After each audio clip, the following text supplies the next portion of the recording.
ಎಲ್ಲರಿಗೂ ಶರನ್ನವರಾತ್ರಿಯ ಹಾರ್ದಿಕ ಶುಭಾಶಯಗಳು. ಆಗಲೇ ನೋಡ್ತಾ ನೋಡ್ತಾ ನಾವು ಎರಡನೇ ನವರಾತ್ರಿ ಅಂದರೆ ದ್ವಿತೀಯ ನವರಾತ್ರಿಗೆ ಪಾದಾರ್ಪಣೆ ಮಾಡೇ ಬಿಟ್ವಿ. ನಿನ್ನೆ ಮೊದಲನೇ ದಿನ ತಾಯಿಗೆ ಒಳ್ಳೆ ಸೇವೆ ನೀಡಿರ್ತೀರ, ಎಲ್ಲರೂ ಒಳ್ಳೆ ರೀತಿಯಲ್ಲಿ ಆರಾಧನೆ ಮಾಡಿರ್ತೀರ. ಹಾಗೆ ಅದಕ್ಕೆ ಯಾವ ರೀತಿ ಆರಾಧನೆ ಮಾಡಬೇಕು, ಯಾವ ನೈವೇದ್ಯ, ಹಾಗೆ ಯಾವ ಬಣ್ಣದ ಉಡುಪು, ಅದನ್ನೆಲ್ಲ ನಾನು ಸಂಕ್ಷಿಪ್ತವಾಗಿ ಒಂದು ವಿಡಿಯೋ ಮಾಡಿ ಹಾಕಿದ್ದೆ. ಎಲ್ಲರೂ ನೋಡಿದ್ದೀರಾ ಅಂತ ಭಾವಿಸ್ತೀನಿ.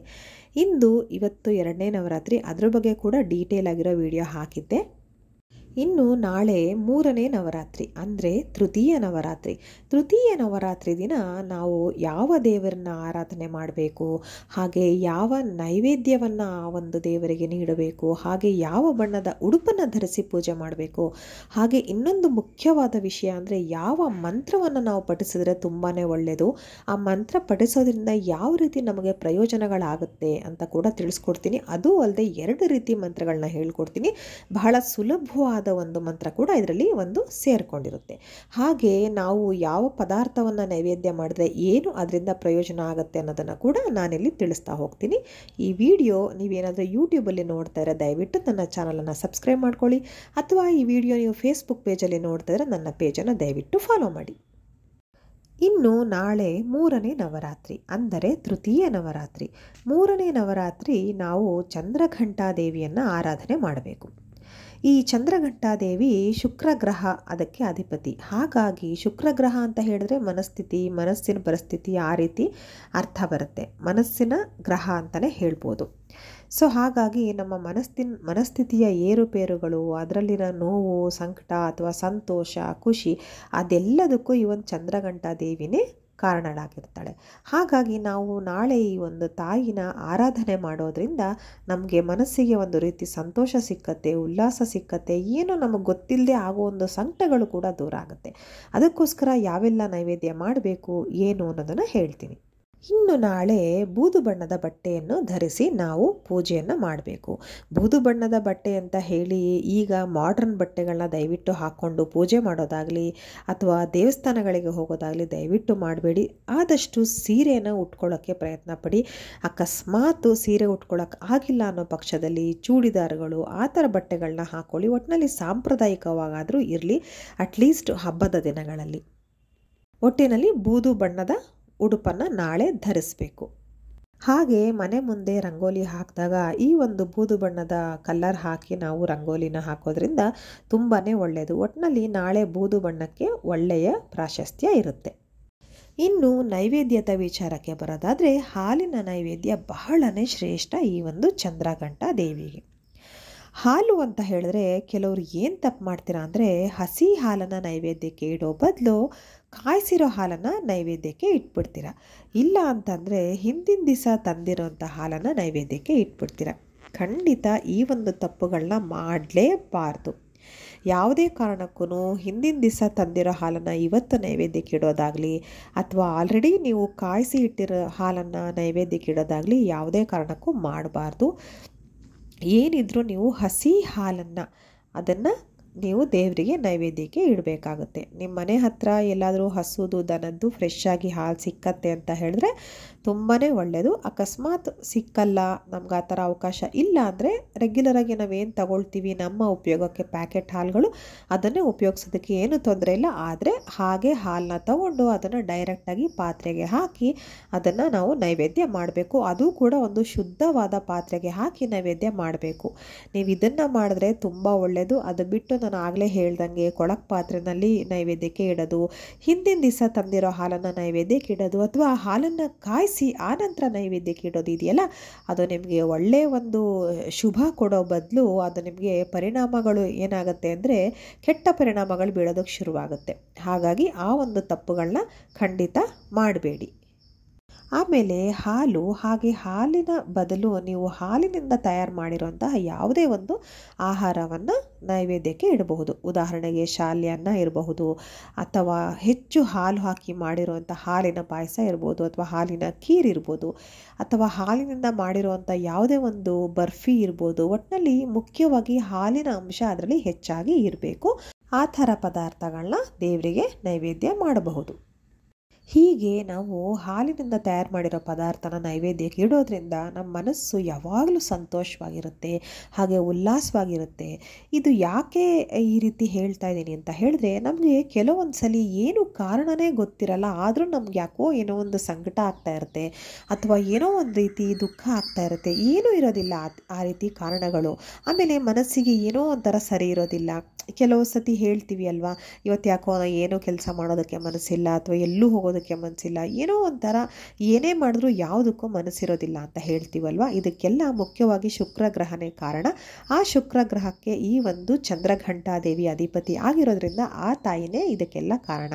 ಹಾಗಾಗಿ ನಾವು ಈ ರೀತಿ ನಾಳೆ ಅಂದರೆ 3ನೇ ದಿನ ಈ ಚಂದ್ರಘಂಟಾದೇವಿಗೆ ಒಂದು ವಿಶೇಷವಾದ ದಿನ ಆಗಿರುತ್ತಲ್ವ, ಅವತ್ತು ಈ ರೀತಿ ನೈವೇದ್ಯಗಳನ್ನ ಅರ್ಪಿಸೋದ್ರಿಂದ ಮನಸ್ಸಿಗೆ ನಮಗೆ ಗೊತ್ತಿಲ್ಲದೆ ಸಂಕಟ ದೂರ ಆಗುತ್ತೆ, ದುಃಖ ದೂರ ಆಗುತ್ತೆ, ಹಾಗೆ ಮನಸ್ಸು ಒಂಥರ ಉಲ್ಲಾಸವಾಗಿರುತ್ತೆ. ಅಪ್ಪ ಇವತ್ತೇನೋ ಒಂದು ಎಲ್ಲ ಕೆಲಸ ಮಾಡೋದಕ್ಕೂ ಮನಸ್ಸು ಬರ್ತಾ ಇದೆ, ಮನಸ್ಸು ಖುಷಿಯಾಗಿದೆ ಅಂತ ಅಂತೀವಲ್ಲ, ಅದಕ್ಕೆಲ್ಲ ಇದೇ ಕಾರಣ. ಅದೆಲ್ಲ ಹಾಗಿರಬೇಕು ಅಂದರೆ ನಾಳೆ ನೀವು ಹಾಲಿನ ಪದಾರ್ಥಗಳನ್ನ ಚಂದ್ರಘಂಟಾದೇವಿಗೆ ನೈವೇದ್ಯಕ್ಕೆ ಇಡಿ. ಹಾಗೆ ನೀವು ನೈವೇದ್ಯಕ್ಕೆ ಇಡೋದು ಹಾಲಿನ ಪದಾರ್ಥ ಮಾಡಿ ನೀವು ನೈವೇದ್ಯಕ್ಕೆ ಇಡೋದು ಬೇರೆ ಒಂದು ಫಲ ಕೊಡುತ್ತೆ, ಅಥವಾ ಡೈರೆಕ್ಟಾಗಿ ಹಾಲನ್ನೇ ನೀವು ನೈವೇದ್ಯಕ್ಕೆ ಇಡೋದು ನಿಮಗೆ ಬೇರೆ ಒಂದು ಫಲನ ಕೊಡುತ್ತೆ. ಎರಡನ್ನೂ ನೀವು ಹೋಲಿಕೆ ಮಾಡಿ ನೋಡಿದ್ರೆ, ನೀವು ಬೇರೆ ಪದಾರ್ಥ ಹಾಲಿನಿಂದ ತಯಾರು ಮಾಡಿ ಅದನ್ನು ನೈವೇದ್ಯಕ್ಕೆ ಇಟ್ಟರೂ ಕೂಡ ಹಸಿ ಹಾಲನ್ನು ಕೂಡ ಹಾಗೆ ನೈವೇದ್ಯಕ್ಕೆ ಇಡಿ, ಅದರಿಂದ ಏನು ಒಳ್ಳೆ ಫಲ ಸಿಕ್ಕತ್ತೆ. ಅದೇನಂತ ಹೇಳಿದ್ರೆ, ಮನೆಗಳಲ್ಲಿ ಕೆಲವ್ರಿಗೆ ನಿಮಗಿರ್ಬೋದು ಅಥವಾ ನಿಮ್ಮ ಗಂಡ ಅಥವಾ ಮಕ್ಕಳು, ಹೆಂಡತಿ ಮಕ್ಕಳು ಯಾರಿಗಾದರೂ ಕೂಡ ಪದೇ ಪದೇ ಏನಾದರೂ ಆರೋಗ್ಯದಲ್ಲಿ ತೊಂದರೆ ಕಾಣಿಸ್ಕೊಳ್ತಾ ಇರುತ್ತೆ. ಸಣ್ಣ ಪುಟ್ಟ ಕಾರಣಗಳು, ನೀವು ಹೋಗಿ ತೋರಿಸ್ಕೊಂಡಾಗ ಅದೇನು ಅಂತ ದೊಡ್ಡದಿರಲ್ಲ, ಆದ್ರೂ ಪದೇ ಪದೇ ಆರೋಗ್ಯದಲ್ಲಿ ಸಮಸ್ಯೆಗಳು ಕಾಣ್ತಾ ಇರುತ್ತೆ. ಅಂಥವರು ಅದೇ ಸಂಕಲ್ಪ ಮಾಡಿಕೊಂಡು, ಅಂದರೆ ಪದೇ ಪದೇ ಹೀಗೆ ಆರೋಗ್ಯದಲ್ಲಿ ತೊಂದರೆ ಆಗ್ತಾ ಇದೆ ಅಂತ ಹೇಳಿಕೊಂಡು ಸಂಕಲ್ಪ ಮಾಡಿಕೊಂಡು ಅದನ್ನೆಲ್ಲ ಸರಿ ಮಾಡಿಕೊಡು, ಅದನ್ನೆಲ್ಲ ಹೋಗ್ಲಾಡಿಸ್ಕೊಡು ತಾಯಿ ಅಂತ ಚಂದ್ರಘಂಟಾದೇವಿಗೆ ಬೇಡ್ಕೊಳ್ತಾ ಈ ಒಂದು ಹಸಿ ಹಾಲನ್ನು ನೈವೇದ್ಯಕ್ಕೆ ಇಟ್ಟಿದ್ದೇ ಆದಲ್ಲಿ ಈ ರೀತಿ ಸಮಸ್ಯೆಗಳು, ಅಂದರೆ ಪದೇ ಪದೇ ಕಾಡುವಂಥ ಆರೋಗ್ಯ ಸಮಸ್ಯೆಗಳು ಪೂರ್ತಿಯಾಗಿ ಹೊರಟೋಗುತ್ತೆ. ನಿಮಗೆ ಗೊತ್ತಿಲ್ಲದೆ ನಿಮ್ಮ ಆರೋಗ್ಯದ ಮೇಲೆ ಒಳ್ಳೆ ಪರಿಣಾಮ ಬೀಳುತ್ತೆ. ಹಾಗೆ ನಿಮ್ಗೆ ಗೊತ್ತಿಲ್ಲದೆ ಈ ರೀತಿ ಪದೇ ಪದೇ ಆರೋಗ್ಯದಲ್ಲಿ ತೊಂದರೆ ಆಗೋದು ಕೂಡ ನಿಂತು ಹೋಗುತ್ತೆ. ಹಾಗೆ ಪೂರ್ತಿಯಾಗಿ ಹುಷಾರಾಗ್ತಾ ಬರ್ತೀರಾ. ನೀವೇ ಮಾಡಿ ನೋಡಿ ಬೇಕಿದ್ರೆ. ಇನ್ನು ಯಾವ ಹೂವನ್ನು ನಾಳೆ ಚಂದ್ರಘಂಟಾದೇವಿಗೆ ಅರ್ಪಿಸಬೇಕು ಅನ್ನೋದನ್ನು ಕೂಡ ತಿಳಿಸ್ಕೊಡ್ತೀನಿ. ಅದರಲ್ಲಿ ಚಂದ್ರಘಂಟಾದೇವಿಗೆ ಪ್ರಿಯವಾದ ಹೂಗಳು ಯಾವುದು ಅನ್ನೋದ್ರ ಬಗ್ಗೆ ತಿಳಿಸೋಣ. ಈಗ ಎಲ್ಲ ಕಾಲದಲ್ಲೂ ಎಲ್ಲ ರೀತಿ ಹೂಗಳು ಸಾಮಾನ್ಯವಾಗಿ ನಮಗೆ ಹೂ ಮಾರೋ ಕಡೆ ಸಿಕ್ಕತ್ತೆ. ಈಗ ನಾ ಹೇಳೋ ಹೂವಂತೂ ಬಹಳ ಸುಲಭವಾಗಿ ಎಲ್ರಿಗೂ ಸಿಗುವಂಥ ಹೂಗಳು. ಈಗ ಯಾವ ಹೂವು ಅಂತ ನೋಡೋದಾದರೆ, ಚಂದ್ರಘಂಟಾದೇವಿಗೆ ಕಮಲದ ಹೂವು ಅಂದರೆ ಬಹಳ ಪ್ರೀತಿ. ನಿಮಗೆ ಕಮಲದ ಹೂ ಸಿಕ್ಕಿದ್ರೆ ತಂದು ಅದನ್ನೇ ಅರ್ಪಿಸಿ. ಬಹಳ ತಾಯಿ ತುಂಬಾ ಸಂತುಷ್ಟಿಗೊಳ್ತಾಳಂತೆ, ತೃಪ್ತಿ ಆಗ್ತಾಳಂತೆ, ಹಾಗೆ ನಮ್ಗೆ ಅದರಿಂದ ಒಳ್ಳೆಯ ಆಶೀರ್ವಾದಗಳನ್ನ ಕೂಡ ನೀಡ್ತಾಳೆ. ಕಮಲದ ಹೂವು ನಾವು ಆ ತಾಯಿಗೆ ಚಂದ್ರಘಂಟಾದೇವಿಗೆ ಅರ್ಪಿಸೋದ್ರಿಂದ. ನಿಮಗೆ ಅಕಸ್ಮಾತ್ ಕಮಲದ ಹೂ ಸಿಕ್ಕಲಿಲ್ಲ, ಎಲ್ಲ ಕಡೆ ಸಿಕ್ಕತ್ತೆ, ಆದರೆ ನೀವು ಮುಂಚಿತವಾಗಿ ಹೋಗಿ ತಗೋಬೇಕಾಗತ್ತೆ. ಇಲ್ಲಾಂದರೆ ಈಗ ಸಾಮಾನ್ಯವಾಗಿ ಎಲ್ರಿಗೂ ಗೊತ್ತಾಗಿರುತ್ತೆ ಚಂದ್ರಘಂಟಾದೇವಿಗೆ ಕಮಲದ ಹೂ ಶ್ರೇಷ್ಠ ಅಂತ, ಹಾಗಾಗಿ ಎಲ್ಲರೂ ಹೋಗಿ ತಗೊಳ್ತಾರೆ. ಹಾಗೆ ನೀವು ಮುಂಚೆನೇ ಹೋಗಿ ತಗೊಂಡ್ರೆ ನಿಮಗೆ ಸಿಕ್ಕತ್ತೆ. ಇಲ್ಲ ಅಂತ ನಿಮಗೆ ಸಿಕ್ಕಲಿಲ್ಲ ಅಂತ ಹೇಳಿ ನೀವು ಮಲ್ಲಿಗೆ ಹೂವನ್ನು ಕೂಡ ತಂದು ಸಮರ್ಪಣೆ ಮಾಡಬಹುದು. ಅಥವಾ ನಿಮ್ಮ ಮನೆ ಕೈತೋಟದಲ್ಲೇ ಮಲ್ಲಿಗೆ ಹೂ ಬೆಳೆದಿದ್ರೆ ಇನ್ನೂ ಶ್ರೇಷ್ಠವಾಗಿರುತ್ತೆ. ಅದರಲ್ಲೂ ಒಳ್ಳೆ ಸುವಾಸನೆ ಇರುವಂತಹ, ಒಳ್ಳೆ ಪರಿಮಳ ಬೀರ್ತಾ ಇರುವಂತಹ ಮಲ್ಲಿಗೆ ಹೂವನ್ನು ಕೂಡ ಚಂದ್ರಘಂಟಾದೇವಿಗೆ ನಾವು ಸಮರ್ಪಣೆ ಮಾಡಬಹುದು. ಒಟ್ಟಿನಲ್ಲಿ ಕಮಲದ ಹೂವು ಅಥವಾ ಮಲ್ಲಿಗೆ ಹೂವು ಎರಡರಲ್ಲಿ ಯಾವುದಾದ್ರೂ ಒಂದನ್ನು ತಾಯಿಗೆ ಸಮರ್ಪಣೆ ಮಾಡಿ. ಬಹಳ ಅಂದರೆ ಬಹಳ ಒಳ್ಳೆಯದಾಗತ್ತೆ. ಇನ್ನು ಮೂಲವಾಗಿ ನಾನೀಗ ಚಂದ್ರಘಂಟಾದೇವಿಯ ಮಂತ್ರವನ್ನು ಹೇಳ್ತೀನಿ. ತುಂಬಾ ಶಕ್ತಿಯುತವಾದ ಮಂತ್ರ. ಇದರಲ್ಲಿ 2 ರೀತಿ ಮಂತ್ರ ನಾನು ಹೇಳ್ತೀನಿ. ಒಂದು ಬಹಳ ಸುಲಭವಾಗಿರುವಂಥ ಮಂತ್ರ, ಯಾರು ಕೂಡ ಇದನ್ನು ಹೇಳಬಹುದು, ಯಾರು ಬೇಕಿದ್ರೂ ಹೇಳ್ಬೋದು, ಪುಟ್ಟ ಮಕ್ಕಳು ಕೂಡ ಹೇಳ್ಬೋದು, ಆ ಥರ ಸುಲಭವಾದ ಮಂತ್ರ. ಇನ್ನೊಂದು ಸ್ವಲ್ಪ ದೊಡ್ಡದು. ಅಂದರೆ ಯಾಕೆ 2 ರೀತಿ ಮಂತ್ರಗಳನ್ನ ಹೇಳ್ತೀನಿ ಅಂದರೆ, ಈಗ ಕೆಲಸಕ್ಕೆ ಹೋಗುವಂಥ ಲೇಡೀಸ್ ಇರ್ತಾರೆ, ಅವ್ರಿಗೆಲ್ಲ ತುಂಬ ದೊಡ್ಡ ಮಂತ್ರ ಆದರೆ ಅದನ್ನು ತುಂಬ ಸಲ ಪಠನೆ ಮಾಡೋದಕ್ಕೆ ಅಥವಾ ಸ್ಮರಿಸೋದಕ್ಕೆ ಆಗೋದಿಲ್ಲ, ಅಷ್ಟು ಟೈಮ್ ಅವ್ರ ಹತ್ರ ಇರೋದಿಲ್ಲ ಅಂಥವರು, ಅಥವಾ ಮನೆಯಲ್ಲಿ ಹಿರಿಯರೆಲ್ಲ ಇರ್ತಾರೆ, ತುಂಬ ಕೆಲಸಗಳಿರುತ್ತೆ, ಅದ್ರ ಮಧ್ಯೆ ಈ ಒಂದು ಮಂತ್ರಗಳನ್ನ ನಾವು ಪಠನೆ ಮಾಡೋದಕ್ಕೆ ಆಗಲ್ಲ ಅಂತ ಅನ್ನೋರು ನಾನು ಹೇಳೋ ಒಂದು ಪುಟ್ಟ ಮಂತ್ರನ ಪಠನೆ ಮಾಡ್ಬೋದು. ಅಥವಾ ಇನ್ನೊಂದು ಮಂತ್ರ ಏನು ಹೇಳ್ತೀನಿ ಅದನ್ನು ಸ್ವಲ್ಪ ಸಮಯ ಇರೋ ಅಂಥವ್ರು ಮಾಡಬಹುದು. ನೋಡಿ, ಇದು ಮೊದಲನೇ ಪುಟ್ಟ ಮಂತ್ರ. ಇದು ಓಂ ದೇವಿ ಚಂದ್ರಘಂಟಾಯೈ ನಮಃ ಅಂತ. ಎಷ್ಟು ಸುಲಭವಾದ ಮಂತ್ರ, ಎಷ್ಟು ಸುಲಭವಾದ ಸಾಲು ಅಂತ ನಿಮ್ಗೆ ಅನ್ಸತ್ತಲ್ವಾ? ಆದರೆ ಇದ್ರ ಶಕ್ತಿ ಮಾತ್ರ ಬಹಳನೇ ಅಂದರೆ ಬಹಳನೇ ಇದೆ. ಇದು ನಿಜವಾಗ್ಲೂ ಅದನ್ನು ಅನುಭವ ಮಾಡಿದವ್ರಿಗೆ ಗೊತ್ತಿರುತ್ತೆ. ತುಂಬ ಶಕ್ತಿಯುತವಾದ ಮಂತ್ರ. ಇದನ್ನು 11 ಸಲಿಯಿಂದ ಶುರು ಮಾಡಬೇಕು. ಅಂದರೆ ನಾ ಹೇಳ್ತಾ ಇರೋದು 11 ಸಲಿ ಆದರೂ, ನೀವು ಕನಿಷ್ಠ ಪಕ್ಷ 11 ಸಲಿ ಆದರೂ ಅದನ್ನು ಈ ಸ್ತೋತ್ರವನ್ನು ಪಠಿಸಬೇಕು.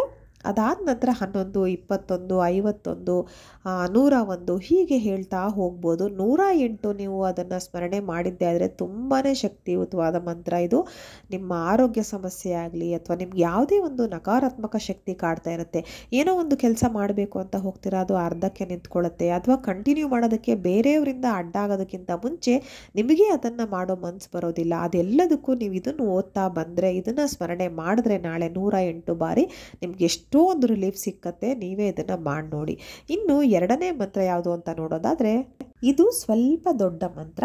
ಇದು ಮಂತ್ರ ಹೀಗಿದೆ: ಓಂ ದೇವಿ ಚಂದ್ರಘಂಟಾಯೈ ನಮಃ ಪಿಂದಾಜ ಪ್ರವಾರುದ್ ಚಂಡಕೋಪಸ್ತ್ರ ಕೈರ್ಯುತ ಪ್ರಸಾದಂ ತನುತೆ ಮಧ್ಯಮ ಚಂದ್ರಘಂಟತಿ ವಿಶ್ರೂತ ಅಂತ.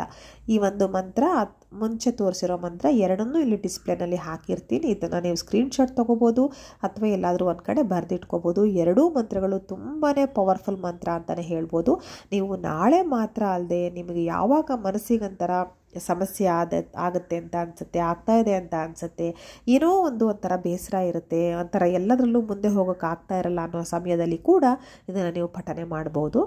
ನಾಳೆ ಅಂತೂ ನಿಮಗೆ ಎಷ್ಟು ಬಾರಿ ಇದನ್ನು ಪಠನೆ ಮಾಡೋಕ್ಕಾಗುತ್ತೆ ಅಷ್ಟು ಬಾರಿ ಪಠನೆ ಮಾಡಿ. ತುಂಬ ಅಂದರೆ ತುಂಬ ಒಳ್ಳೆಯದು. ಈ ಒಂದು ಚಂದ್ರಘಂಟಾ ದೇವಿಯ ಆರಾಧನೆ ನಾಳೆ ಏನಿದೆ ಅದನ್ನೆಲ್ಲ ನಾನು ಹೇಳಿರೋ ರೀತಿಯಲ್ಲಿ ನೈವೇದ್ಯ, ಆಕೆಗೆ ಪ್ರಿಯವಾದ ಹೂವು, ಹಾಗೆ ಆಕೆಯ ಮಂತ್ರ ಎಲ್ಲವನ್ನು ಪಠಿಸಿ ಚಂದ್ರಘಂಟಾ ದೇವಿ ಎಲ್ಲರಿಗೂ ಒಳ್ಳೆಯದನ್ನು ಮಾಡಲಿ. ಧನ್ಯವಾದಗಳು.